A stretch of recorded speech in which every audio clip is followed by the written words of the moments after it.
What's going on, everyone? We're going to take a look at the S&P 500. So that ticker symbol is going to be SPY. A lot of you guys like to day trade options on and around the SPY. So what we're actually looking at here today, first day breaking out of this 3-day distribution. If you kind of go back to the beginning of the week here into July the 29th, you can see we put in that close over the 100 simple day moving average. And then we kind of tested the top of the range, tested the top of the range, tested the bottom, and then today now we've broken out. So as you can see here, everything looks very, very bullish. We have the 5-day moving average above the 10 is above the 20, the 20 is above the 50. This is all very bullish and strong price action. Even if we do put in a red day or even 2 red days or 3 red days, as long as we stay over this 20-day moving average and the 50-day moving average, nothing changes in the narrative. Right now the market is kind of pushing everything a lot higher. There's really no fear in the market. So I know a lot of you guys like to say, you know, how could the market be going higher when nothing has changed? Inflation is still high. We're still raising interest rates. You know, what's going on with this? What's going on with that? The thing is that we know all of that already. The market knows this already. The market has digested this already. Does that mean that the bottom is in? We're not going lower? No, absolutely not. But what it means for right now, this period of time, the month of July, the month of August, the market does not have any fear. Now, of course, you're going to get pullbacks, and of course, you're going to get down days. The market's not just going to be green every single day for the rest of the year. Of course not. You're going to get big pullbacks. You're going to get bounces.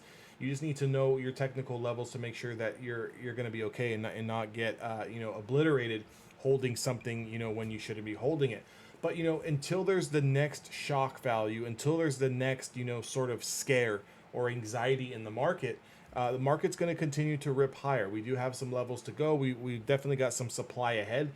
Bulls by no stretch of the means are out of the woods yet, but they've done a phenomenal job over the last month and a half.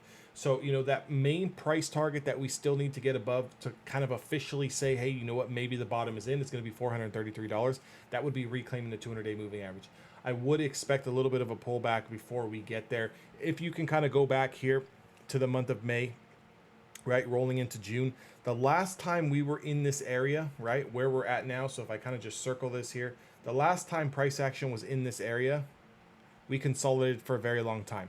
This was a 1, 2, 3, 4, 5, 6, 7, 8-day distribution. I remember this, it was almost 2 weeks. And it was very frustrating because one day we were up, one day we were down, one day we were up, one day we were down. And as a day trader, that's very, very frustrating when you're trying to kind of plant your feet and mark out good levels. You weren't really getting follow through on the long side. You weren't really getting follow through on the short side. And then finally, we did break down, lose the 20-day moving average, and we had an aggressive down leg here to 362, which is, as of right now, marking the lows here. So we have had a few bounces as well as small little pullbacks, but the overall trend is higher. We've been putting in higher lows after higher low after higher low. So with that kind of being taken into context, what I'm looking at here on the SPY is definitely have resistance at 417.61.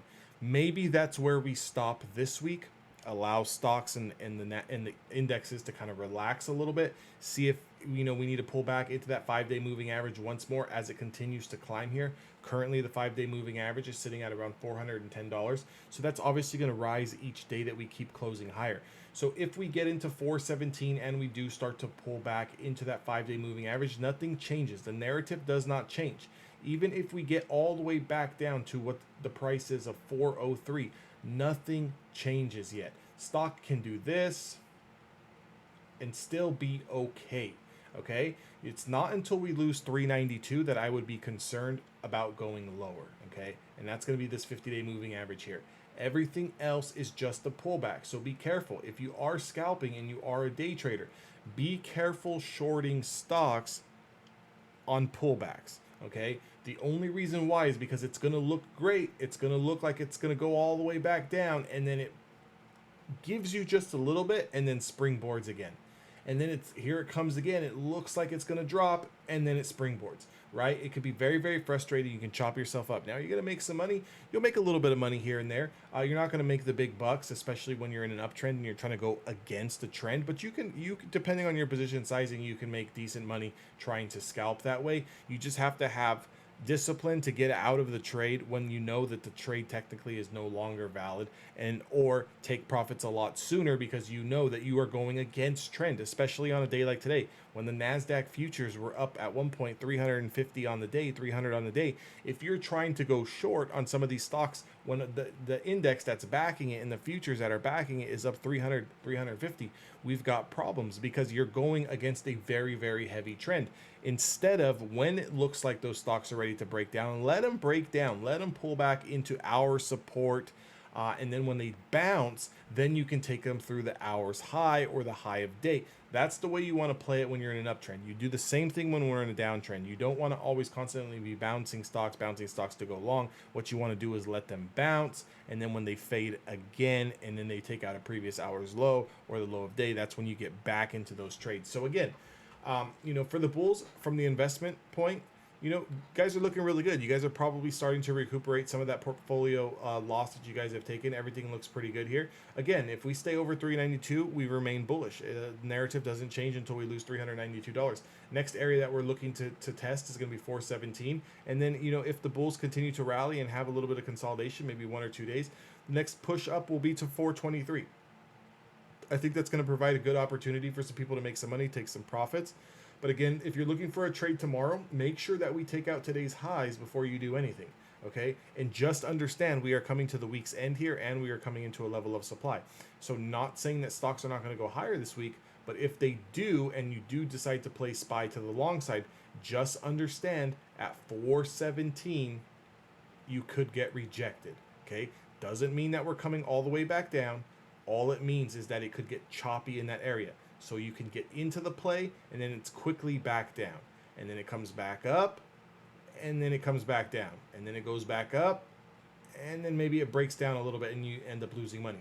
So just make sure that if you do decide to take this play to the long side, when it goes up, you want to be taking profits, okay? We're not going to sit here and try to play the S&P from 414 to 423 with 2 days left of the week. Now, could it completely do that? Yeah, of course. The market can do anything. The market's a very, very wild place.